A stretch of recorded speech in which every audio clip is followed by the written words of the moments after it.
Next item on the agenda is 2020-0247, Department of Community Services.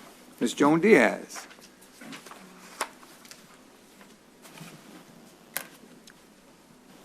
Okay, thank you. Way up there.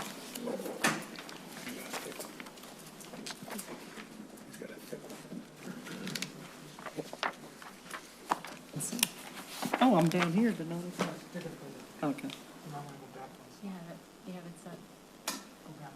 Okay, there we go. Okay, thank you. What I'm going to do today is highlight our major program areas.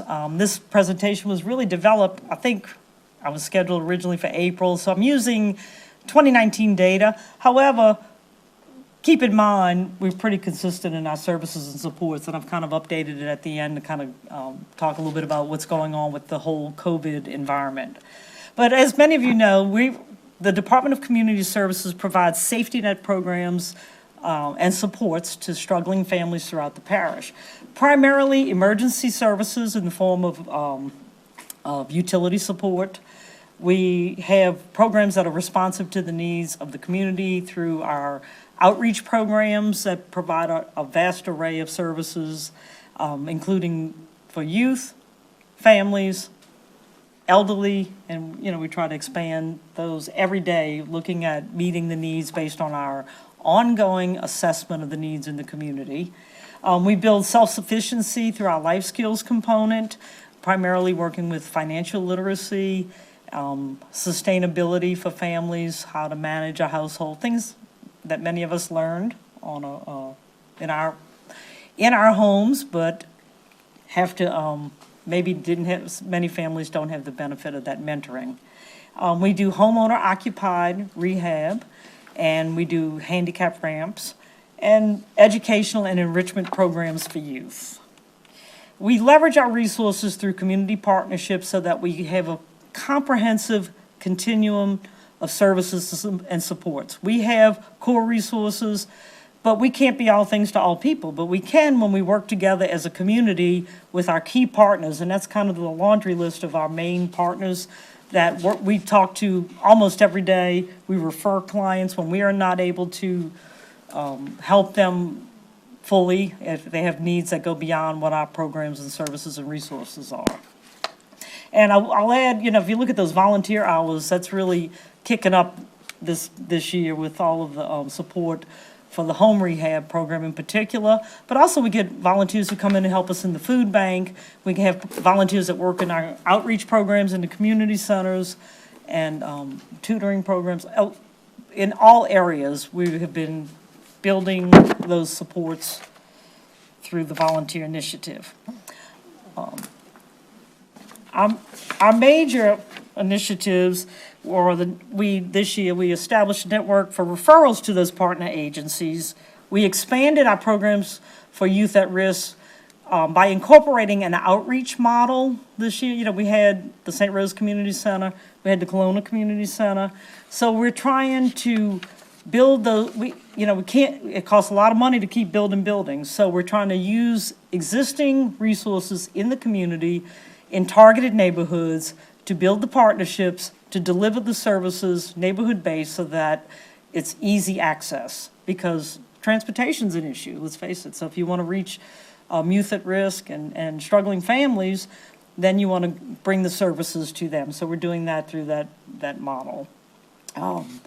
Safety net will always be there. Utility payments, we help with rent, we help with water, we help with electric bills, gas, medicine. Our shelter is basically a couple of nights in the hotel till we can work the case and help to stabilize the family. We have client education that we do internally, but we also, this year, we took a certification course with the Human Service Authority for life skills. And with this whole COVID environment, we started a Lunch and Learn program, but this year, Lunch and Learn has been Lunch and Learn on the go. So we still have a resource piece that people pick up the food, because food insecurity is a big issue as well. And then we do emergency home repairs, primarily for elderly, disabled, and low-income qualified homeowner-occupied clients throughout all areas of St. Charles Parish. And then the information referral is a big part of what we do, information management and reporting systems, so we can track needs and respond to those needs. Most of the clients have find their way to us for different kinds of services every year. Last year, we had 25% of individuals who found us who had never been to us for any kind of services and support. I will tell you that this year, we're seeing even more with people being laid off with COVID and having other issues. Local emergency assistance is one funding source. We served 145 families with that. Community Service Block Grant, we have some specific funds, primarily it funds the overhead, but we do carve out some specific funds for direct services. We serve 45 families with that. The Second Harvest Food Bank, which they didn't even exist in our office 10 years ago, we're up to 600 boxes of food, and that's growing every day. And we are the crisis food bank for the parish, and we coordinate with the other food banks as well. We gave out over 300 Thanksgiving baskets, and we assist with SNAPs, that's food stamp applications as well. We serve through our main program, LAHEAP, over almost 800 families come to us just for regular assistance. We dispersed over $300,000 in direct assistance to those families in the form of a credit through the process, through Louisiana Housing Corporation and that partnership. In addition, we've done 105 crisis applications and another 26,000. We have a partnership with Atmos to go right into their system, put a credit on the bill for individuals who come to us with that need. Last year, we were able, and remember, this is the plan, we're able to do the summer food program, but this year we were not. We had to do a modified version. But when we do a fully functioning summer food program, we're serving almost 6,000 meals in the summer. And transportation is key to that. We have 3 sites, outreach sites. We contract with the school board to provide transportation, and individuals can also come on their own as well. And as the costs have been rising, United Way has helped us with some of those facility costs. Our homeowner occupied repairs, we did about 75 projects from all sources. Last year, we started out with the health and safety program, which is minor home repairs utilizing volunteers and local resources. We had this is going to be the 3rd year for the Housing Preservation Program grant, which has allowed us to do more substantial projects like roofs and handicap bathrooms. It's been a great resource for us. We still do handicap ramps through the $110,000 from United Way, $100,000 and whatever extra we need from United Way in partnership with Volunteers of America. And we have the HUD Home program, which are for people who really have major home repair issues and an extensive qualification process, but we were able to draw down $75,000 last year. That's an ongoing process. Our community center programs, in addition to St. Rose and Kelowna, we did an outreach program with Booty, and we offer this vast array of services to kids: after-school drop-in, summer enrichment, lunch and learn. We've expanded beyond kids to doing community-based programs for adults because we found that there's a lot of interest there. Adult enrichment has grown. Socialization is a key issue for young moms and, elderly folks in the community. We're getting some guys every now and then too, but primarily young women. And we've launched a pilot last year was the after-school tutoring program with support from the Human Service Authority. We are doing a very basic tutoring program in addition to homework help at all of the centers. And we did a youth symposium that allowed us to start working with the tweens and teens in partnership with the school board and other entities, sheriff's office. We continue to respond to the need for food through private donations to supplement the Second Harvest Food Bank that we have. And this year, I added that in for new funding that we were able to access through LAHEAP. We were able to access, and we applied for and received an extra $101,000 for additional support to a lot of those families who were unemployed and struggling to meet those electric bills.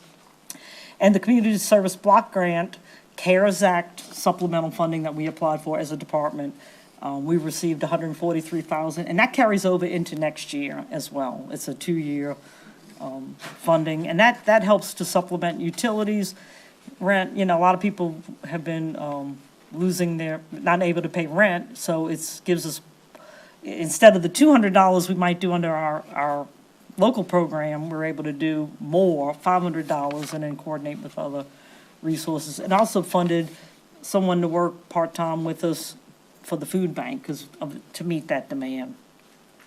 I'm really proud of the work that my department has done. We've received a certificate of achievement from the Community Services Block Grant for meeting 100% of the national standards. Because the management environment is important, because you can't deliver services unless you're a well-managed department. And that's a team effort. We meet 50 standards as a team for community action agencies nationwide under the results-oriented management. And my team worked very hard to provide caring, compassionate services and supports throughout the community. And if there are any questions, I'll be glad to answer that. Thank you, Ms. Diaz. Ms. Cluley? Thank you, Mr. Chair, and I want to commend you on all the hard work you do, and I know you service a whole lot of residents in our community. When a family or individual uses your services and they have to qualify for the need, do they have to re-qualify each month or each time they use the services, or is it just for a time period? We have to verify documents because it's a federal program, but it's simply updating income sources, an ID, Social Security, verifying the people in the household. That's what the case managers primarily do. But So federal like for programs, rent or for utilities? Yeah, and if so they they can get it like, we have to have they a might- lease if it's for rental assistance, and so it's a criteria that they have to Right. follow for that. Yes. so if they get it one time for like 1 month, they don't get it again, or they can get it for like 6 months Most of our at a time? programs are 6-month time periods, some are a year, that they can come back. What we do is we coordinate pots of money.